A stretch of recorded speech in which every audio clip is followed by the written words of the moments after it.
Toujours dans le cas où est-ce qu'on aurait déjà la règle. C'est sûr que là, on a appris trouver un terme. Donc, quel est le premier terme? Donc, ça veut dire je cherche le terme, je remplace le N. Quel est le 14e terme? Ça veut dire que je cherche un terme, donc je vais remplacer le N. Mais là, il existe aussi le cas où quel est le rang du terme 55? Ici, qu'est-ce qui est important, c'est que on connaît le terme. On sait que la réponse doit te donner 55. Donc, si on connaît le terme, ça veut dire que l'on cherche le rang. Donc, dans ce temps-là, il va falloir qu'on mette en application ce qu'on a appris, nos opérations inverses. Donc, comment on fait ça? C'est qu'il faut remplacer dans la règle le T, le terme, par 55. Donc, on veut que la réponse me donne 55. Donc, ensuite, j'écris la suite, 5n plus 40. Donc, on sait que cette réponse-là va nous donner 55. Maintenant, il faut y aller par opération inverse. Donc, dans 5n, ça veut dire 5 fois n. J'ai une multiplication et j'ai une addition. Donc, je vais enlever en premier l'addition. Donc, il va falloir que je fasse 55 moins 40 égale à 5n plus 40 moins 40. J'ai mis de chaque côté de mon égalité la même opération, qui est l'opération inverse contraire. Donc, 55 moins 40, ça me donne 15. Donc, 15 égale à 5n.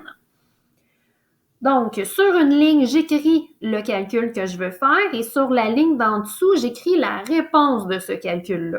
Il faut toujours faire notre calcul de façon verticale et une ligne en dessous de l'autre. On ne sépare pas les calculs. Maintenant, j'ai enlevé l'addition, il faut que j'enlève la multiplication. Pour enlever la multiplication, il faut faire une division. Donc ici, il va falloir que je divise par 5. Donc, je l'écris de chaque côté. J'écris mon calcul, mon opération inverse, c'est la division. Maintenant, il me reste juste à le calculer. 15 divisé par 5, ça me donne 3. Et de l'autre côté, il me reste seulement la valeur du n qui est le rang. Donc, quel est le rang du terme 55?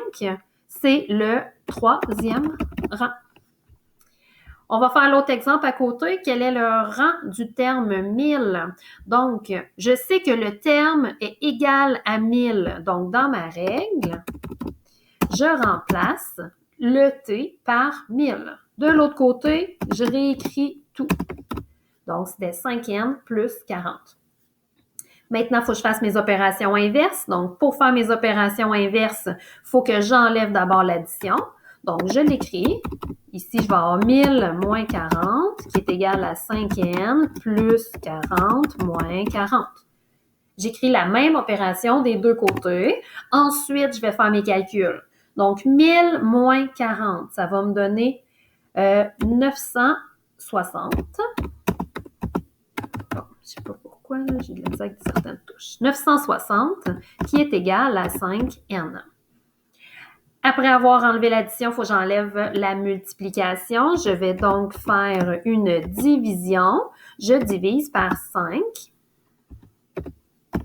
des deux côtés. Donc, 5n divisé par 5. 960 divisé par 5, ça me donne 192. Donc, mon rang, la réponse, c'est le 192e rang qui va me donner la réponse 1000. Donc, on a maintenant les deux options. Soit qu'on connaît le rang, on cherche un terme, donc on remplace le n, ou soit que je connais le terme, donc je connais la réponse, le total, et dans ce temps-là, il faut que je fasse mes opérations inverses.